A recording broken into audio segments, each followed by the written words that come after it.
of the pursuit of happiness and this idea of eudaimonia.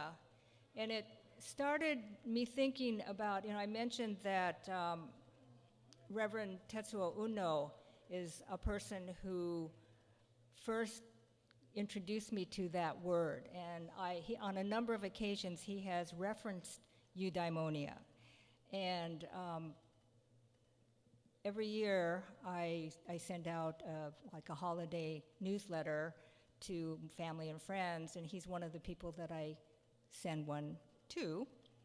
And a couple years ago, we had had a discussion about a person from our Sangha by the name of Scott Morris, who passed away, but had written this lovely piece that he shared with us, and he allowed us to share with the rest of the Sangha. And so I had mentioned this to Reverend Tetz, and I sent him a copy that year.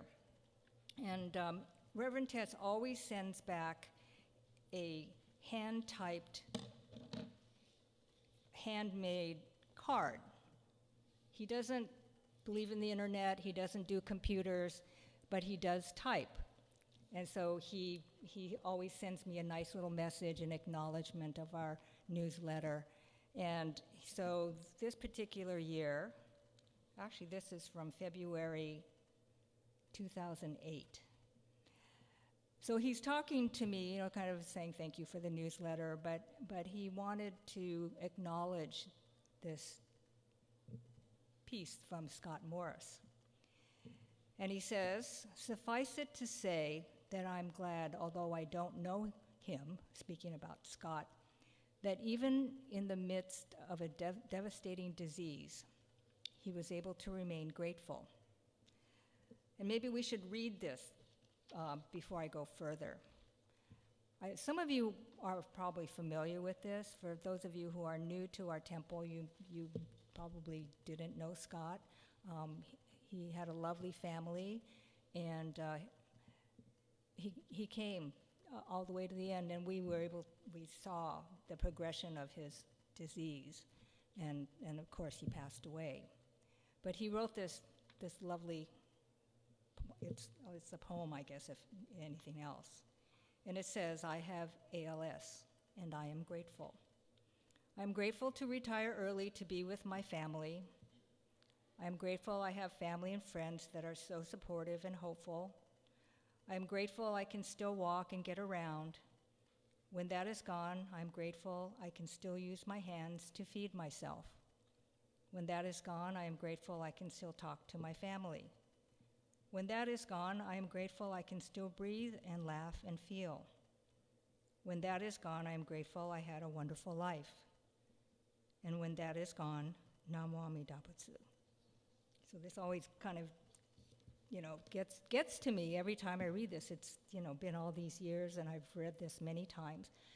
And I thought about this, particularly with regard to Kari Nakagawa, who passed away, which many of us knew at our temple, longtime temple member. I think most of you know that she passed away last Thursday. And so I've been thinking about her and her experience of dying, and it very much reflects Scott's sentiments, the fact that she was very grateful. And as Reverend Harada mentioned, he did a talk at our board meeting on Thursday, and talking about his last visit with her, that she was there trying to help everyone else be comfortable with her situation because she was terminal. It was very quick. She had pancreatic cancer, was diagnosed 2 months ago, and she died on Thursday. So it was very difficult for people to deal with, and throughout that, she was just beautiful with her family and friends, and trying to make everyone feel very comfortable. So it made me think about Scott. The topic of eudaimonia made me think of Reverend Tetz, and then I went back through some of the notes that I'd gotten from him. So anyway, so I want to read part of what Reverend Tetz wrote me. "Suffice it to say that I'm glad, although I don't know him, that even in the midst of a devastating disease, he is able to remain grateful. In classical Greece of Aristotle, etc., The thinking was that in order to be happy, they had no word for happy. The closest word in Greek is eudaimonia, which is translated as well-being, or more recently as flourishing. One must live a life of reason and of virtue. And Cicero, the Roman thinker, said that gratitude is the greatest of virtues because it is the parent of all others. From a Buddhist perspective, and without going into a detailed explanation, to be grateful is the equivalent, or at least near equivalent, of enlightenment. Simply stated, this is so because to be grateful means that one is no longer egocentric and affirms all things as they are. And as Cicero implies, if a husband or wife is grateful, then naturally he or she is faithful, respectful, considerate, kind, and so forth. And it's the same for children. So although I don't know him, I'm glad for the author of the poem that he was able to attain the state indicated in his poem. So I love that. Anyway, so to kind of go further with this idea of the pursuit of happiness, I went to another source, Thich Nhat Hanh, which Reverend Harada and all the ministers and ministers' assistants like his writings. And I found something from No Mud, No Lotus, which is looking at happiness from another perspective. And we'll just read, I just took a short excerpt from this. So I'll just read this, and then we can maybe have a discussion or some thoughts about all of this. We all want to be happy, and there are many books and teachers in the world that try to help people be happier, yet we all continue to suffer. Therefore, we may think that we're doing it wrong. Somehow we are failing at happiness. That isn't true. Being able to enjoy happiness doesn't require that we have zero suffering. In fact, the art of happiness is also the art of suffering well.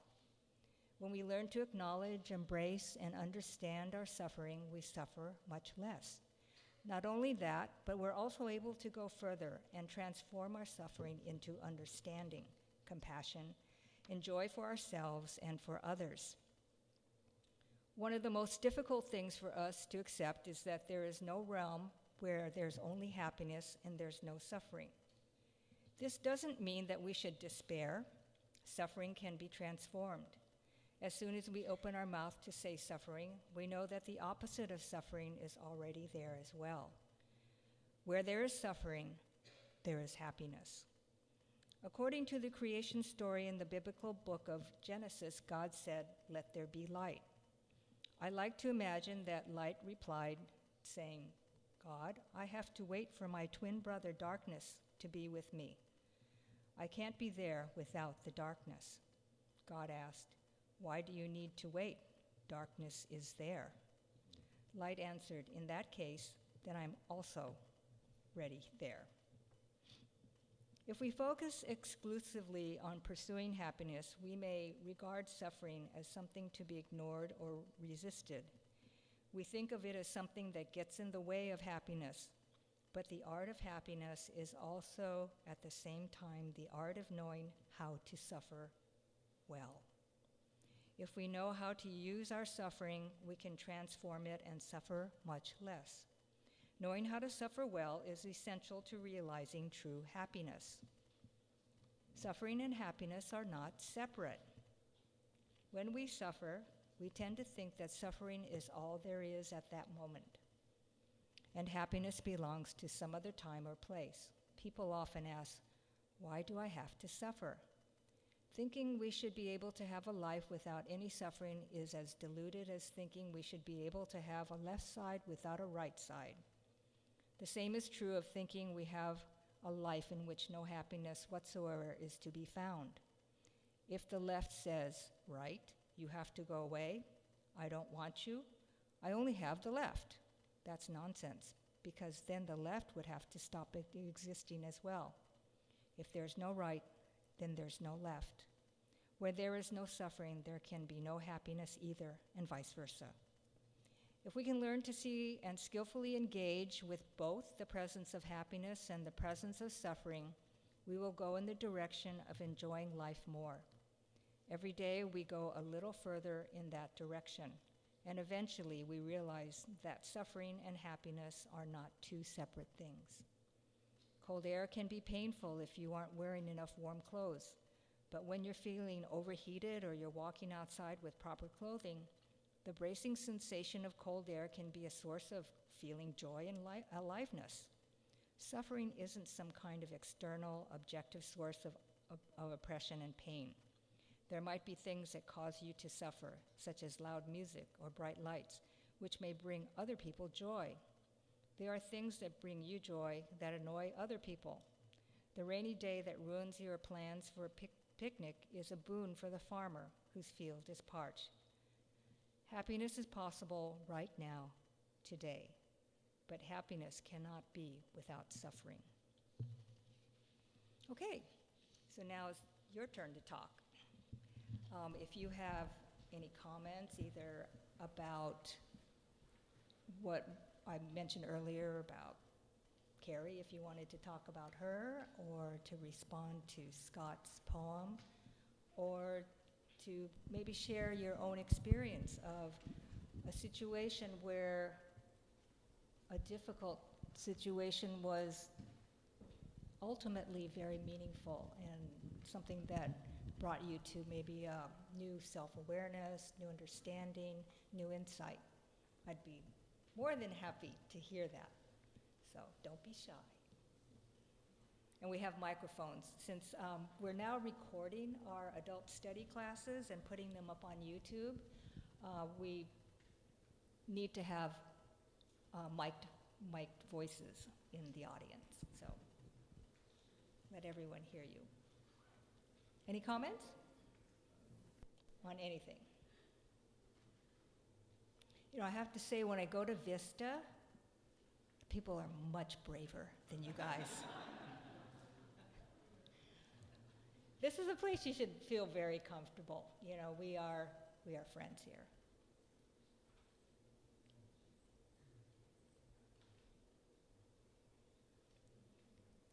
Okay. John, wonderful, you saved us, at least temporarily. Thank you.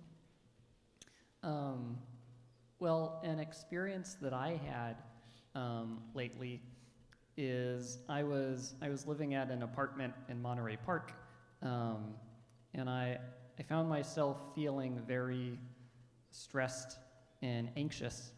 And then later I moved in with my mom, and there was a period where that was really great. And then I also found myself feeling very stressed and anxious.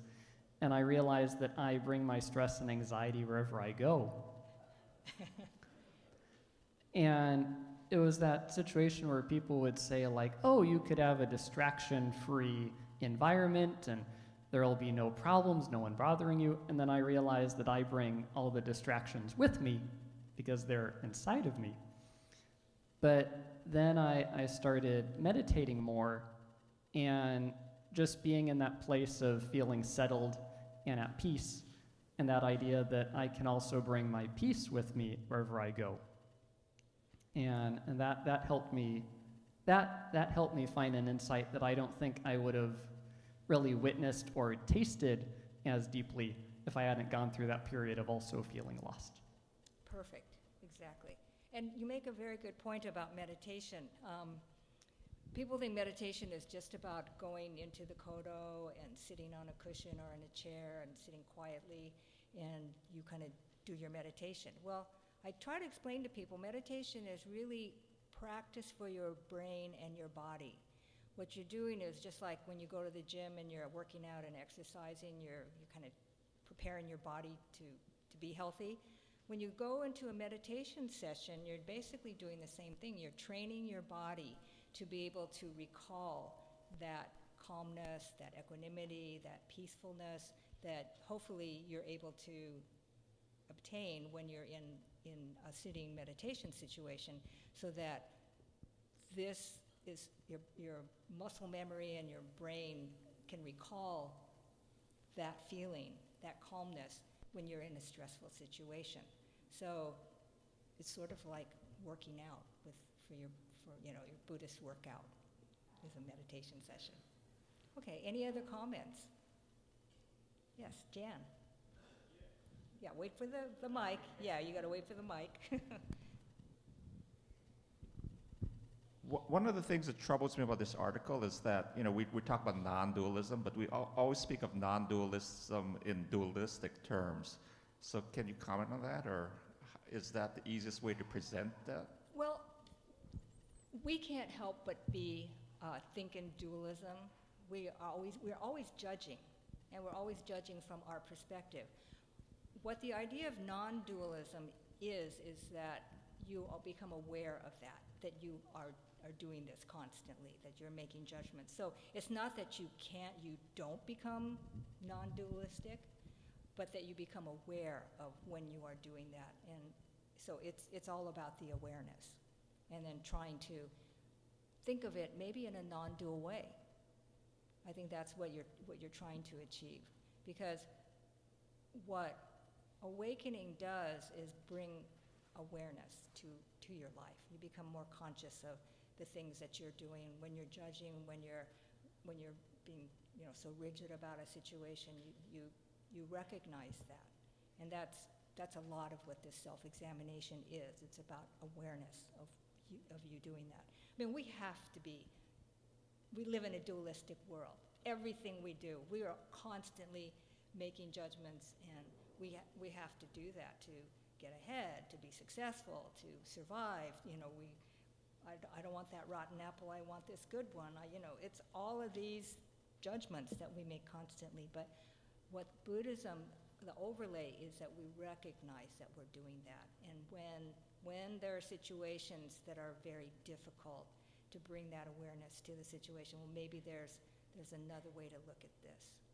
I think it makes one more open-minded, makes you more reasonable, like the Greeks. They sought a life of reason, and virtue was kind of an amorphous idea. Virtue had to do with circumstances and situations, and Shinran was one that completely understood this idea that all of us are products of our causes and conditions, and that Shinran said time and again, under the right circumstances, I could do anything. And that includes, awful things. And all of us, under the right causes and conditions, could do terrible things. So he was very cognizant of that. Yes, Jessica. I think the stuff about non-dualistic thinking, or the fact that we often still will have to speak in dualistic terms, I think that might be also an effect of just like the limitations of language. Like in any language, we use words like good and bad to describe things, but when talking about anything, language usually is very limited in the amount of meaning that it can hold. And I think in nature, usually nothing is really dualistic. Everything is all like on a spectrum or blended together, and there's nothing in nature that's really good or bad. So I think that also relates to the no mud, no lotus passage, Yes. about how in any event there is some good and some bad, some happiness and some suffering going on at the same time. Exactly. Thank you. So you bring up this idea that, in nature, in life, things are just what they are. And in Buddhism, we have this concept of suchness. Things are what they are. We're the ones that put judgment on things, whether they're good or bad. And I think as a Buddhist, it's important for us to just be aware that we do that. And that awareness moderates us, tempers us, makes us not so rigid, so dogmatic, and more reasonable as human beings. We can see maybe another person's perspective, or we can appreciate something that maybe we didn't appreciate initially. We step back and try to look at it in a different way. Something we hope everybody does. Okay, any other comments? Yes, oh, Earl. So Cynthia, I have this, I can accept personally impermanence. I accept the total philosophy of it for myself. But why do I feel so sad What? when someone else has passed away, like Carrie? Yes, why feel sad? Yeah, so deeply. Yeah, deeply, deeply sad. What that tells you, and this is another thing, this is something I heard from Reverend Tai Uno, Tetsuo's brother. What that tells you, it gives you an indication of the depth of your love and attachment when you feel that depth of sadness. And that's something to be really grateful for, that you cared for that person so deeply that it hurts so much. And so that's actually something to be really grateful for, that you could have cared and loved that person so much that you feel it so deeply. So yeah, I think that sadness really is actually very beautiful. Sorry. I cry very easily.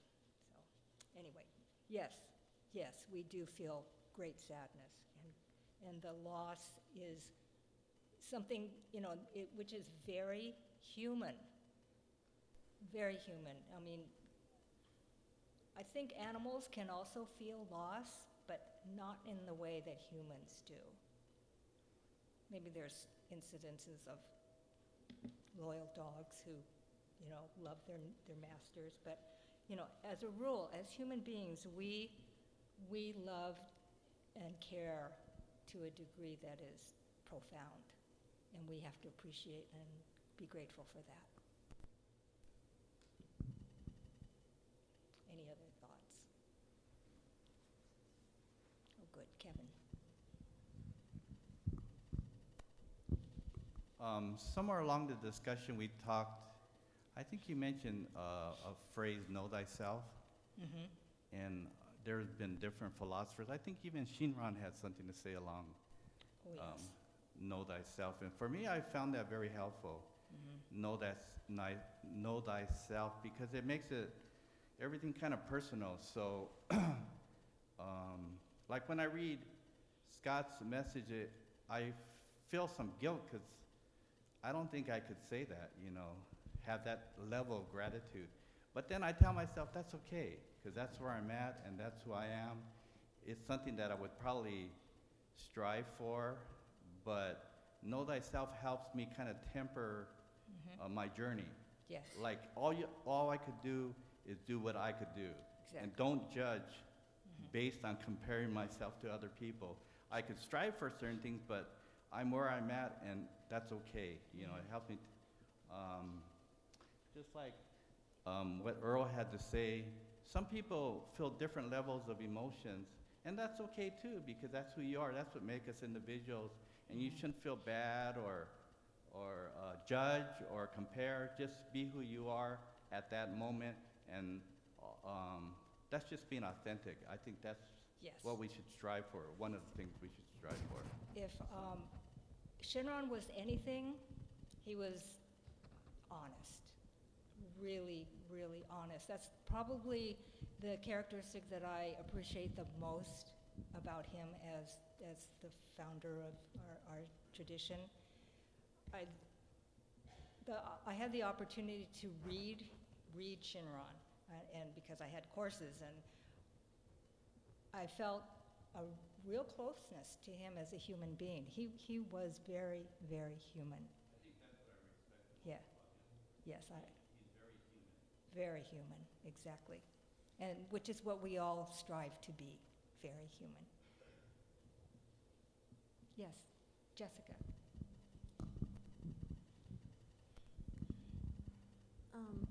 On the topic of like mediating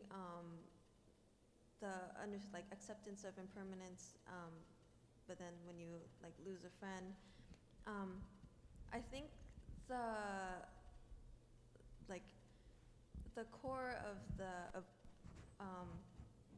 Buddha's teaching of impermanence is almost saying that it's maybe better to not become attached. A lot of his teachings explain that emotions, or like sad emotions, are often the effect of becoming attached to something that you have, and then being sad when you lost it or might lose it.